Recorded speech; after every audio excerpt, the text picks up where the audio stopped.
Let's try that again. Any luck? That's Yes. great. Hi, Paul. It's good to be here.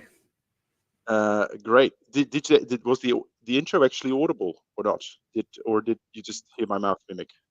I couldn't hear anything. I see some comments saying they couldn't hear as well. So you know what? We're going to start again, and we'll just chop out the the first bit. So I'll keep you on the screen, but let me just introduce the topic again. And apologies, everyone. I'm having some trouble with my Bluetooth headset today.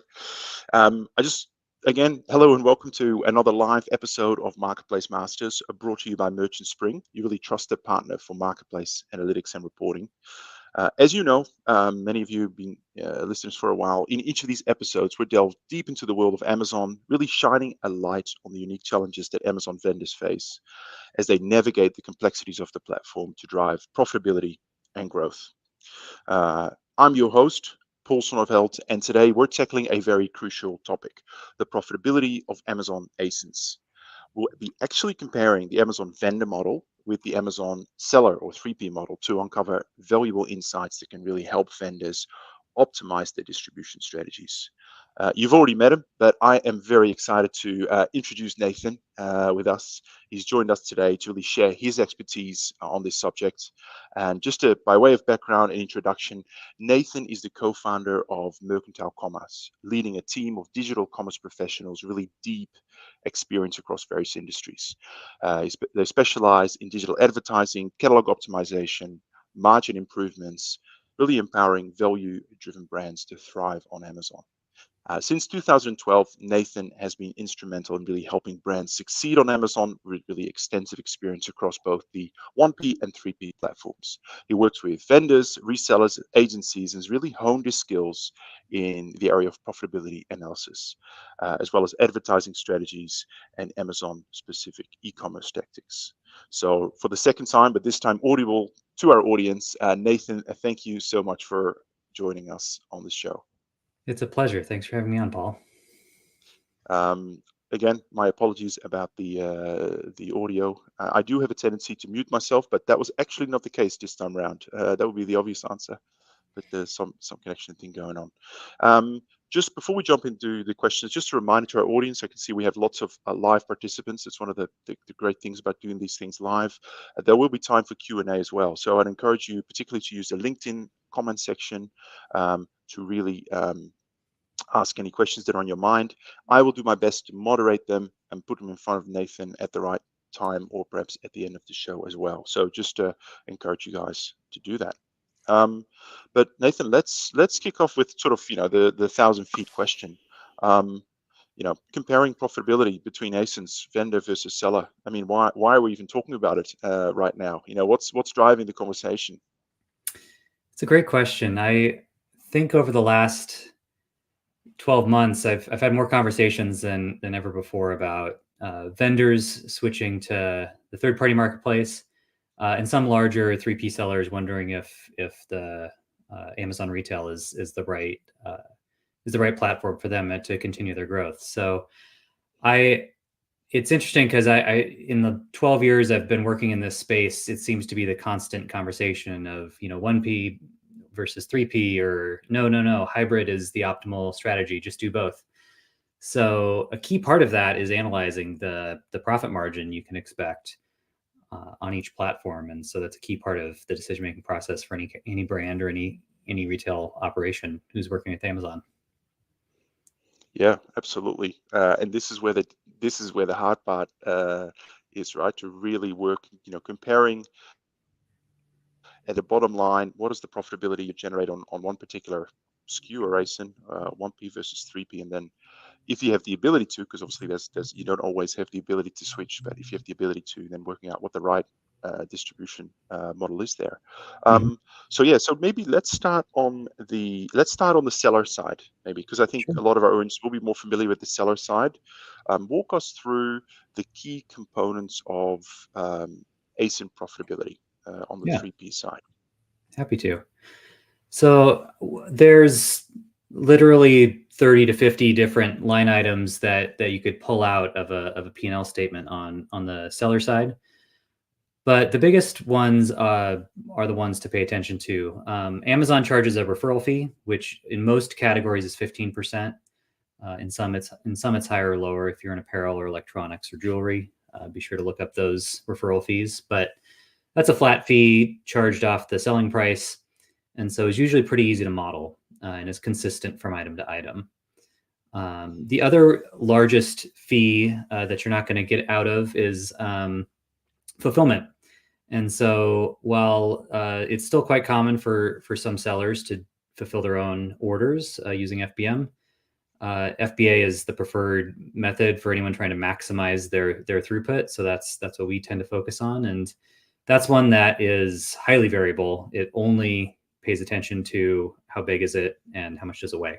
So sometimes they get the question, well, what percentage should we expect to spend on FBA fees? My answer is always, there's no percentage. We just need to run the numbers. Yeah. So, and then other category, there's a lot of miscellaneous categories when items are returned, when items are lost, when they're found, when you ship inventory into FBA, when you need to when items are damaged, you need to remove them from FBA.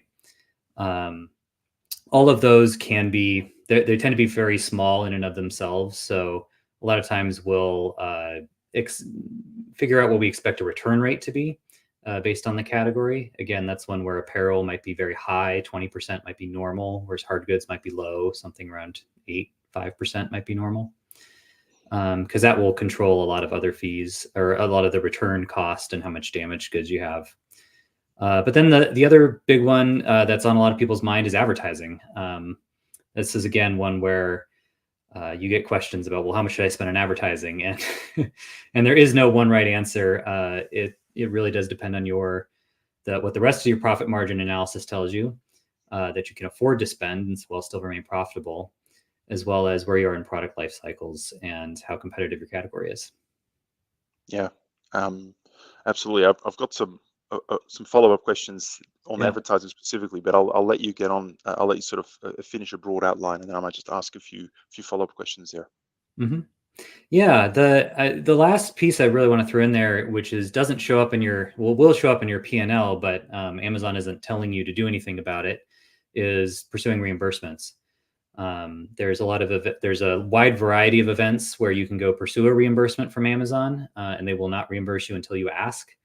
And the big ones there are when you ship inventory into Amazon and they receive less than you sent in. You can pursue reimbursements for that. And then whenever they lose or damage inventory at their own warehouses, they do owe you money for that lost or damaged inventory. But most of the time, they won't give it to you until you ask. So those are the big areas. And typically that's again another thing where you can claw back 1%, 2% of your gross sales in margin. Yeah. So we've got the big sort of Amazon buckets.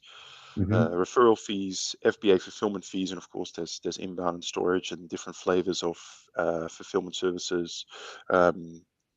Advertising, you mentioned reimbursements. What about costs on the actual brand side, right? So if we really want to build a true P&L, what are the other things that brands should include or vendors should include and perhaps often overlook? Yeah, that's a great question. There's some costs that are consistent across the two, which would be around the long-term forecasting or developing assets and managing the catalog. Those are, while you do have different expectations around how you work with that, it all ends up in the same spot. And so in terms of long-term forecasting and catalog management, you want to make sure you have the man hours assigned so that you know how much you're selling and expect to sell in the future, as well as that you're investing in your presence on Amazon and explaining your products well, taking good pictures, taking the time to explain what those are. The other, and those can take significant amounts of time, especially if you have a large SKU count. Some other things on the seller side that are more specific is that you own the inventory that's in FBA. And so what we find a lot of brands or retailers need to do is set up a new warehouse location and make sure they're tracking and reconciling all that inventory. Similarly, all of the sales that you make are sales that you need to report to the relevant sales tax authorities. Amazon will keep the money and remit it for you, but you have to go and report on it when you're filing your sales taxes in every location. And so there's usually some integration work you need to do on that side. Your accounting teams need to do. Yeah. Makes sense. And I'm assuming there's the well, I'm not sure I know the actual cost of the product as well, right? So I mean, obviously it applies on both sides. Just want to sort of make sure we capture that. Yep. Great. Well, that's people going, yeah, 3P, I get all that, because there's lots of tools out there. It's a lot of topics, a lot of podcasts, but not so much on the 1P side. So let's start there. There's a bunch of different components when it comes to vendor profitability. It's really a different business model, of course, that underpins a lot of that. But take us through what are some of those different components, and maybe just try and explain them in layman's terms as we go along them, because some of our audience may not be familiar. Sure. Yeah. The first thing that I find can trip people up is that both your numerator and denominator are different when you're trying to determine your margin on the vendor side. Your revenue when you sell through Vendor Central is not the price that the customer pays. It's the price that Amazon pays you to buy your inventory. So your revenues are determined by your cost of goods sold. It would be the top line, which is not the same as what the customer pays. And so that's an important distinction. What they end up remitting to you ends up, you would analyze that the same way, but everything they take out in the middle tends to be bucketed into different things. So, but if you're comparing the percentages between the seller and vendor side, often that leads companies astray. Because both the numerator and denominator just shifted and they're a different basis. So we always encourage people, first and foremost, when you're comparing the two sides, look at how many dollars you get to keep per unit and compare that. Don't compare the percentages, because everything shifted a bit. Yeah. Different denominators. I remember one brand we moved from a wholesale to a retail relationship, and then well, you said our margins would get better, but they got worse. And it took me 20 minutes of talking to them to figure out that they were thinking of a percentage, whereas I was looking at it in dollars. And I said, well, no, I was thinking, well, you can make $5 more per unit. And they were thinking, I make 5% less when I divide my net and my gross. Yeah. Yeah. All of a sudden they think about, it's the cost of goods sold. That's the base, as opposed to the product that was shipped. Yeah. So the revenue that was shipped. Yeah, that makes sense. So that I always try to start there, because I've gone on rabbit trails by not establishing that. But the second thing to think about is, okay, our revenue is defined by a cost per unit, and that happens when you set up a product. So before you set up a product, you need to do all of this background work to figure out, okay, what's it supposed to be?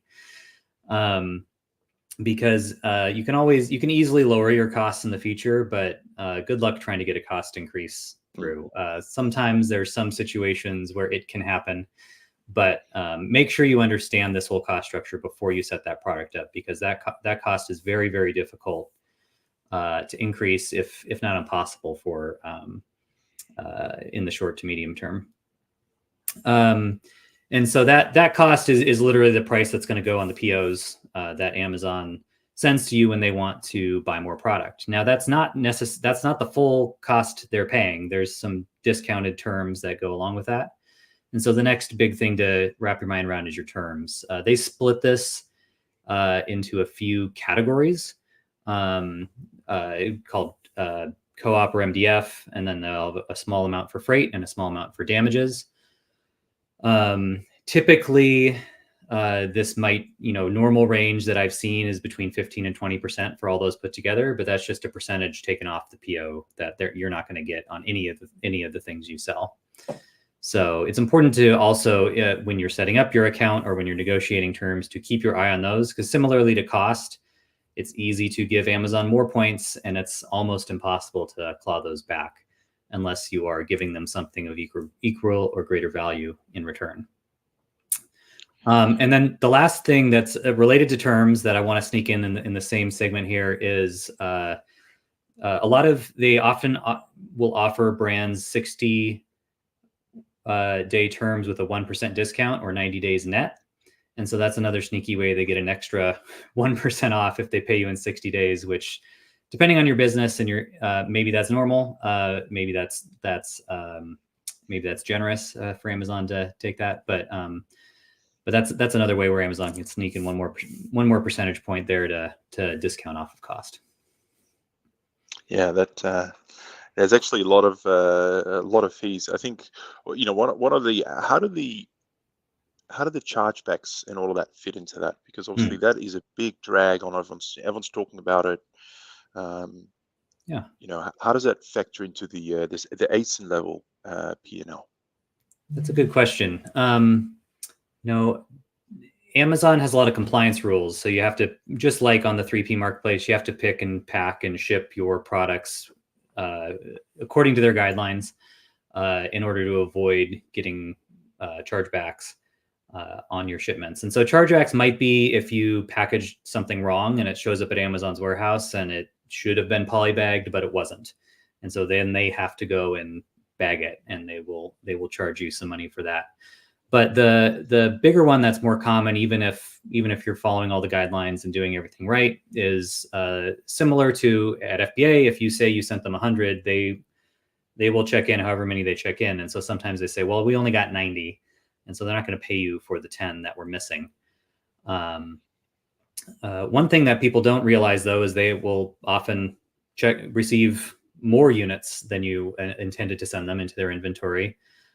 They do owe you for those units, but you need to go and invoice them for it. They're not going to just pay you automatically. And so that whole exchange of, well, they send a PO, we give an invoice, Amazon, checks in a different number, oftentimes from what was on the original PO and invoice. And so if they receive less, they'll go and discount that. And if they receive more, you need to return back to them and bill them for the extra units they got. Yeah, it's certainly always in Amazon's favor, right? Mm-hmm. That's really interesting. I didn't know that Amazon. I mean, it makes sense the way Amazon operates, that you have to go and ask for it. Yeah. No surprises there. Yeah. Great. And to improve these things over time, most of it is, or the biggest impact you can make is to, at your warehouse, make sure you have a process of continuous improvement to drive down mistakes and increase accuracy, because that will just avoid work in the future and it will make discrepancies smaller. So that's the highest ROI effort you can put into this. And then, because once it hits Amazon and they say things differed from what you intended, you can dispute it, but it's really up to them to gather the evidence and decide if they're going to reverse the chargeback or not. Yeah, no, that makes sense. Mm-hmm. So you outlined, I guess, the theory on both 1P and 3P here, but as you've been doing, I know you've done a lot of kind of transitions with clients and working through this. What are the practical aspects here? I mean, and maybe I would form that in terms of, what do you see? What are the biggest? You also already mentioned, one or two great ones around the denominator. But what do people get wrong, or what do people miss as they try and do this analysis to compare profitability across the two different models? Yeah. Well, we touched on the looking at things as dollars per unit first and foremost, because that'll give you a level playing field or apples to apples comparison between the two once you've added everything in. But the other thing I see, surprisingly, is most companies, whether they tend to be really fluent in one platform or the other, and find it really difficult to do a complete margin analysis of the platform they're less familiar with. And so it's really critical to understand each of these line items and what you can expect, especially the ones that will vary a lot depending on your products or potentially your existing terms, the things that that are difficult to change once they're set up, but can play a big role. So I guess the big two things would be to keep going until you have that full trustworthy accounting for all the costs, all the big costs you can expect. There's probably going to be a handful of small costs, so get a good estimate too of miscellaneous fees for everything else. but don't put those big costs under miscellaneous. So they tend to just struggle with getting a full picture of the platform they're less familiar with. Yeah, that makes sense. Mhm. So often, of course, the $1,000 question is, as you've done this analysis, which would, and let me just say, it depends is probably the right answer here. But Yeah. if I restrict you around not being able to give that answer, what are you seeing in terms of profitability, similar SKUs, 1P versus 3P? And I'm sure that the answer changes, right? But I'd love to just Mhm. understand some scenarios. Say, well, actually, these scenarios, I think 1P tends to come out much more profitable than 3P, and vice versa. Yeah. What have you seen by way of examples there? Um, Typically, if you do an all-in margin analysis, you're probably going to find that 3P is a few points higher than Vendor Central, which in a rational market, you should expect that. And the big reason for that is that when you're on 3P side, you take on inventory risk, meaning if you put too much inventory into Amazon's warehouses, then that's your cash that's tied up in that inventory, and you're paying the storage fees instead of Amazon. So because of those dynamics, often Amazon is going to require a bit more, a bit more margin in order to take on that inventory risk and to do the forecasting work than on the 3P side. The other thing is that the other reason that we tend to see that the 3P side is a little bit better is because, like we're covered on Amazon, is once you get bad terms, it's difficult to pull those back. Or once you make a mistake with your cost, it's difficult to pull those back. So you kind of have to play a perfect game on the vendor side for the entire history of an account to avoid bad terms.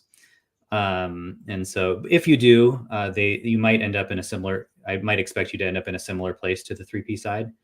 But because of that risk that gets transferred to whoever is the retailer, the 3P side tends to give you at least a few more points. Makes sense. Yeah, makes sense. That is great. Well, let's open up for questions. I have a couple here that I've already collected before the show, but for those tuning in live, feel free to put your questions in the chat. I think we've got a couple here already.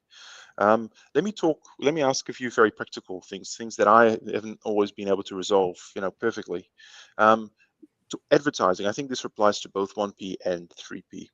Of course, there's those advertising campaigns like sponsored products where you can actually attribute the cost and the advertising sales back to the product advertised. Mm-hmm. So that's kind of easy from an attribution point of view. How do you think about, particularly, depending on the life cycle, like running sponsored brands or, what's the other one? My brain escapes me, but let's just say sponsored brands, Sure. attributing that cost down to product level. Do you just not do that? Is that too hard, too difficult? I still haven't found a nice way of doing that, but maybe you have, like, in terms of building that profitability picture, some of those advertising components that are just hard to break down to a product level. I mean, do you have any advice for us on that? It's a good question. I don't tend to attribute things to the item level as granularly as possible. For some of it, it's the reason you mentioned that it can be difficult to attribute everything down to the item level, and so at best you still end up with a partial picture. Typically, what we do though is we segment all of our marketing campaigns by the parent item. So if you have a product with multiple colors or sizes, we tend to advertise them as one item. And that's because you can drive a person to the page and then they're presented with all those options and it's easy to switch from one to the other. With sponsored brands, you're always advertising at least 3 items. So whenever we can, we try to keep them highly related. Although you have to flex to the ad type, and and so sometimes you give up your ability to attribute things to the item level to maximize use of the ad type. But typically, we set a cost per acquisition, which could be translated to ACOS or ROAS. If you're on the vendor side, cost per acquisition is more stable because your costs are the same, but Amazon can sell it at wildly different prices. On the seller side, you're in control of prices, so you would know if your prices move around a lot. or if cost or if they stay pretty consistent. But typically we do it on the target setting side based off of the products that are in the campaign, and just trust that most of the items that are purchased are the ones you're pushing. Yeah, no, great. Perfect. I'm going to pick up an audience question here from Nancy. Thank you, Nancy. I really appreciate that. I think she raises a really good point around, obviously the cost of the internal team, right? So, maybe talk to us a little bit around what you see as the differences between kind of the setup of the teams. How much internal resource does it take to run a 3P business versus a 1P business? And obviously, once we know that, we can factor that into the P&L. But what are your observations there? Yeah, that's great. The big differences I see where 3P tends to take more headcount or hours, FTE, than 1P. And the areas where those can be increased is one in the forecasting. If you want a good, by-month forecast out into the future, you're going to have to do that yourself, and that work will scale by the number of SKUs you have. So that's an area where I would definitely want to make sure that my organization was prepared to handle the forecasting work of the third-party marketplace, because we are taking that inventory risk. And then the other two things that I would phrase as medium-sized projects to get up and running are make sure that you are tracking and reconciling the inventory you have in the FBA warehouse, because that's your inventory, you own it. And similarly, make sure that your accounting team can integrate with the payments reports and understand those. And so I would say those are both, they're not massive projects, but they're not small either. And so make sure those teams that are tracking those things have the capacity to integrate and understand and do a deep dive on both FBA and accounting. Great. Thanks, Nathan. And thank you, Nancy, for your question. This is a question that came in early on. I can't see who's actually posted it, but I think it's a really interesting question. Considering that on the 3P side, we see lots of fee increases happening there in terms of the fulfillment costs and FBA costs. Do you think, and I think a lot of vendors are about to start rounds of annual vendor negotiations here, but what's your prediction here? Do you think this year's discussions will be more and more demanding for vendors as I'm sure the costs have also increased on the 1P side, right? What do you anticipate in terms of negotiations and Amazon recouping some of that increased cost? It's a good question. It's always difficult to tell what Amazon's going to prioritize each year in their negotiations. Their profitability as an entire company, not necessarily a retail operation, has been improving in the past year. So it's possible that the pressure will be decreased internally on the vendor managers to improve margins. But one thing I actually wanted to address in this question too, in the underlying assumption, is that it's often easy to think of Amazon as one entity and that they're coordinating between 3P and 1P.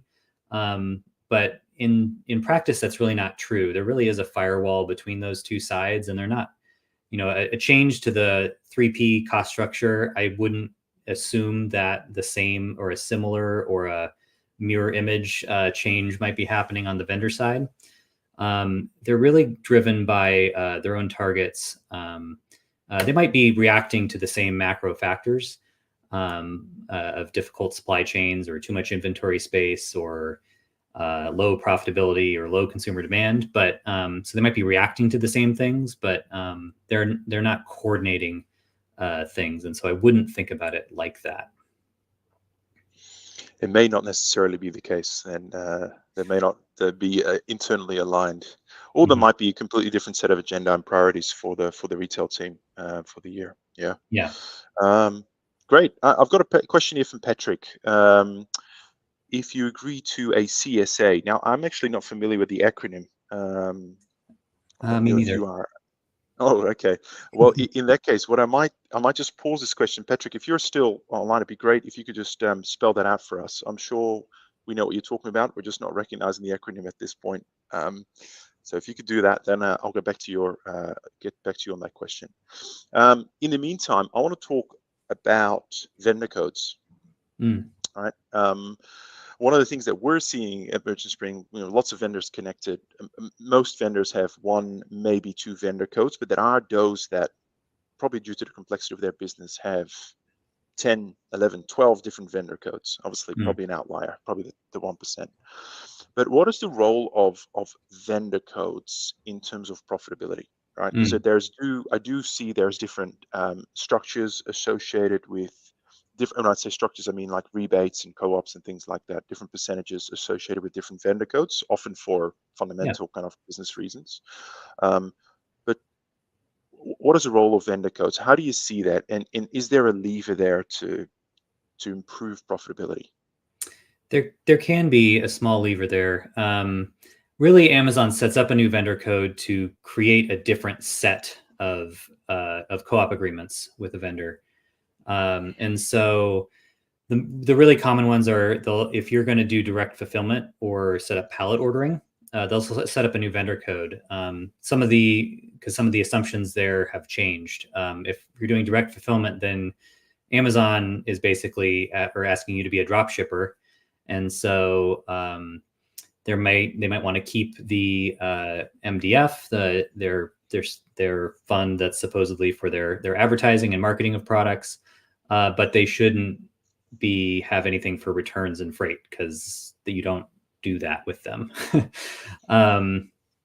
If you're drop shipping inventory. And then similarly with pallet ordering, it might be easier for Amazon to receive those orders, so it might be a chance to renegotiate freight, but really it's also a chance to set different costs. They might argue, well, we'll order it a pallet at a time and it's easier for you guys, and so give us a better cost. Yeah, makes sense. Thanks for that. Before we wrap up, I want to go back to Patrick's question. So he's just clarified, and thank you so much, Patrick. Really appreciate that. CSA probably, once I understand the agreement, like, oh, of course, but it's really about minimum margin guarantee for Amazon. So when your net PPN Amazon falls below a certain time, eventually they invoice you for the difference to top it up, essentially. Mm-hmm. So his question is really around, if I've agreed to that, how do I pragmatically check that actual gap? Vendor data isn't often, vendor central data can be unreliable, can be full of issues. I can certainly testify to that. What's your advice to Patrick there in terms of making sure, obviously, that you're not paying Amazon more than you need to? Yeah, I wish I had something super actionable, but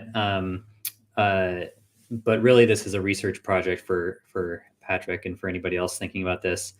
I would encourage you to be able to redo Amazon's math on everything that they bill you for, because they will misbill you on most co-op bills they send you. They don't properly account for shortages and overages of inventory. They don't necessarily bill you for the right number of units that's for a deal that's sold in a particular time. So on every agreement that they're billing you for, I just encourage you to dive into those reports, get the backup reports, redo the math, and every time you find a discrepancy, file that as a dispute and ask them to reimburse you, because you're right, they're pretty inaccurate at calculating their own costs and their own agreements, and so there's reimbursements to be gained and margin to claw back by redoing all their math on everything they bill you and asking them to fix it. Yeah, that's a very practical advice there, Nathan. Unfortunately, there's no quick. It's a lot of heavy lifting on the reconciliation and data checking there, but there might be some good pot of golds there at the end of the rainbow. Who knows? If you're a vendor, you're probably have a larger business with Amazon. They tend to try to kick people off if they're too small, and so I'd say it's worth the time in almost every case. Or there are companies that offer that as a standalone service, and you might think about engaging one for a time while you're getting up to speed. Thank you. All right. Unfortunately, that is all we have time for today. I know there's a few more questions Kevin, I'm very sorry we can't get to your questions, but we might jump into the comments on LinkedIn and provide you with some written suggestions or tips or answers.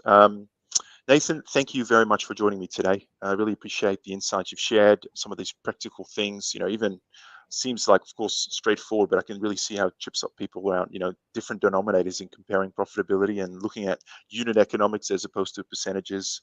Obviously, you do this stuff day in, day out.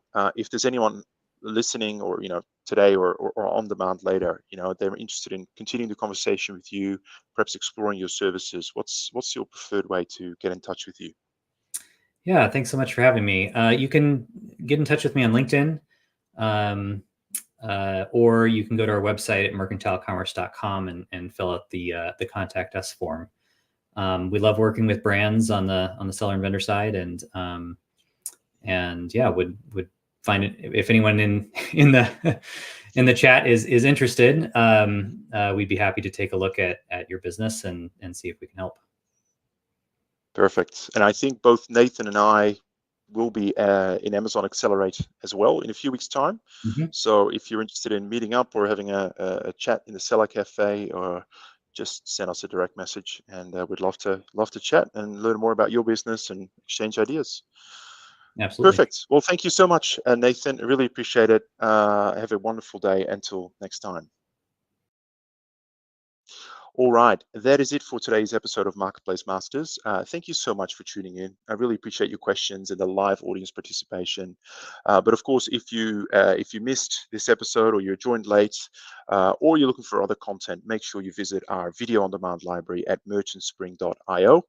And of course, if you are ready to streamline your Amazon vendor analytics or seller analytics, and particularly around Amazon vendor profitability, feel free to reach out to me directly on LinkedIn. I'd love to show you how Merchant Spring can transform your journey in this area. Lastly, I am all open to suggestions. So if you have a specific vendor topic or question you want me to cover next, please drop me a note, let me know, and I will do my best to find the right experts to help us tackle the topic. Thank you so much for listening, and until next time, take care.